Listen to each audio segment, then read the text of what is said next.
சிவதந்தை ஞான வைரத்துளிகள். இனிமையான குழந்தைகளே, பாபா இப்பொழுது உங்களை வளர்த்துக் கொண்டிருக்கின்றார், கல்வி கற்பிக்கின்றார், வீட்டில் அமர்ந்தபடியே வழிதருகின்றார். நஷ்டமோகா பற்றிலிருந்து விடுதலை அடைவதற்கான முயற்சி. எதன் மீதும் பற்று இருக்கக்கூடாது. எனக்கு யார் மீதும் கவர்ச்சி இல்லைதானே. எந்த ஒரு பழைய சம்பந்தமும் கடைசி நேரத்தில் நினைவுக்கு வரக்கூடாது. யோக பலத்தின் மூலம் அனைத்து கணக்கு வழக்குகளையும் முடித்துவிடுங்கள். புத்தியில் ஞானம் இருப்பதால் கவலைப்படுவதற்கான விஷயங்கள் எதுவுமில்லை.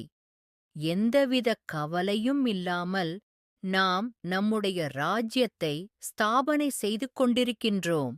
இதனை புத்தியில் நினைவு செய்ய வேண்டும். ஆத்மா அழியாததல்லவா? ஆத்மா சென்றுவிட்டது, சரீரம் அழிந்துவிட்டது. பிறகு அதனை நினைவு செய்வதால் என்ன பலன் இருக்கின்றது? பாபா கூறுகின்றார், இப்போது நீங்கள் நஷ்டமோகா ஆகவும் யோக பலத்தின் மூலம் தனது கணக்கு வழக்குகளை முடித்துவிட்டால் பிறகு தண்டனை அடையமாட்டீர்கள். நான் 3 உலகத்திற்கு தலைவன் ஆகப் போகின்றேன் என்பது முதலில் உங்களுக்குத் தெரியுமா? தடைகள் பலவிதத்தில் வரும். அதனைப் பொருட்படுத்தாதீர்கள். என்ன நல்ல விஷயங்களை நான் கூறுகின்றேனோ அதனை மட்டும் கேளுங்கள். எப்போது யுத்தம் ஆரம்பமாகின்றதோ அப்போது பாபாவின் வெளிப்பாடு ஏற்படும்.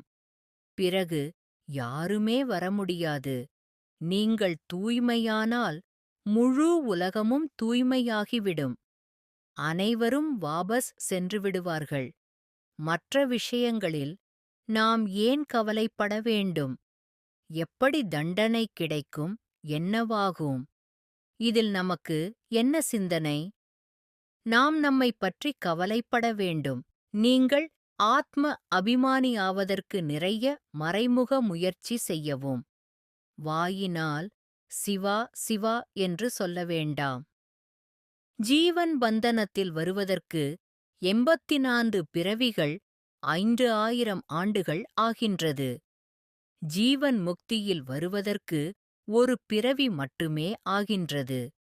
உங்களில் பின்னால் வருபவர்கள் கூட உடனே மேலே சென்று விடுகின்றார்கள். நல்லது. ஓம் சாந்தி. சிவதந்தை தந்த வரதான நினைவின் பிராப்தி.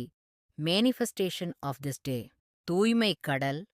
அன்பு தந்தை சிவபாபா நினைவில் உள்முகத்தன்மையின் நிலையில் ஆத்மா, நான் தந்தையின் தொடர்பில் உள்ளேன். தந்தையின் அன்பு மடியில் வளர்ந்து வருவது ஆத்மா என்னால் உணர முடிகிறது. இதுவே நான் அடைந்திருக்கும் மகா மகா பாக்கியம். ஞானமும் கல்வியும் பாலனையும் துணையும் ஸ்ரீமத்தும் என்னை பாதுகாப்போடு எல்லா வேளைகளிலும் அரவணைத்துக் கொண்டுள்ளது.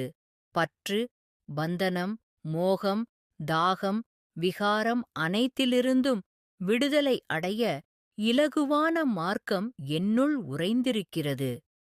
நினைவின் யோக பலமே அனைத்து ஜென்ம கணக்கு வழக்குகளையும் முடித்து விடவும் உங்கள் நினைவு என்னுடன் நிரந்தரமாக உறுதியுடன் இருந்து கொள்கிறது. நிச்சய புத்தி துளிர்த்து வளர்ந்து ஆத்மா முழுவதும் வியாபித்து இருக்கிறது. அனைத்துமே தந்தையிடமிருந்து தந்தையோடு கிடைக்கப்பெற்ற திருநேத்ரியாகி முக்காலத்தையும் உணர்ந்து திரிலோக சஞ்சாரியாக வாழ்ந்து வருகிறேன். சகோதர ஆத்மாக்கள் அனைவரிடமும் ஜென்ம ஜென்மாந்திரங்களில் கொண்ட கணக்கு வழக்குகளையும் சிவதந்தை முன்னிலையில் முடிவுக்கு கொண்டு வந்துவிட்டேன். அனைத்து ஆத்மாக்களிடமும் எண்ணம், சொல், கர்மங்களால் விதைத்திட்ட துக்கங்களுக்கெல்லாம் மன்னிப்பு கேட்டு பெற்றுக்கொண்டேன். அனைவரிடமும் குப்தமாகவும் ஸ்தூலமாகவும் பெற்ற உதவிகளுக்கெல்லாம் நன்றியை சமர்ப்பிக்கின்றேன். தந்தையின் திவ்ய அவதார செய்தியையும் தந்தையிடம் அனைவருக்கும் உள்ள உரிமையையும் மன்மனாபவ மகாமந்திர மகிமையையும் அறிமுகம் தந்து நினைவூட்டுகிறேன். நாடக அனுசாரத்தில் அனைத்துமே சுபம் நிறைந்த நன்மைகளையே இலக்காக்கிப் பயணிப்பதை, முழு உலகமுமே தூய்மையாகி வருவதை, ஆத்மாக்கள் வீடு திரும்பத் தயாராவதை எனது மனக்கண்ணால் காண முடிகிறது. சிவபாபாவின் அற்புதங்களை உணரும் தகுதியும் மகத்துவமும் என்னுள் திருப்தியை நிறைக்கிறது. சூட்சம ஸ்தூல இந்திரியங்கள் ஆத்மாவோடு முழுமையாக இணைந்து வீடு திரும்பும் பயணத்திற்கு ஆயத்தமாகியிருக்கிறது. படைப்புகள் அனைத்தின் மீதும் இயல்பாகவே அன்பு கொண்டுள்ளேன். படைப்புகளும் என்னுடன் அன்பாக உள்ளது. கல்பங்களின் சுழற்சியில் புதியதோர் காட்சியை அனுபவம் செய்ய படைப்புகள் அனைத்துமே தயாராகி வருகிறது. அற்புதத் தந்தை கரங்களில் அன்பின் ஆதாரத்தில் நன்றிகளுடன் சரணடைந்து விட்டேன். நன்றி பாபா. நல்லது. மன்மனாபவ. தன்னை ஆத்மா என உணர்ந்து ஆத்மாவின் தந்தையான பரமாத்மாவை அன்போடு நினைவு செய்தால் ஆத்மாவில் இருக்கும் 63 ஜென்மங்களின் பாவ கர்மங்கள் அழிந்து போகின்றன. ஓம் சாந்தி.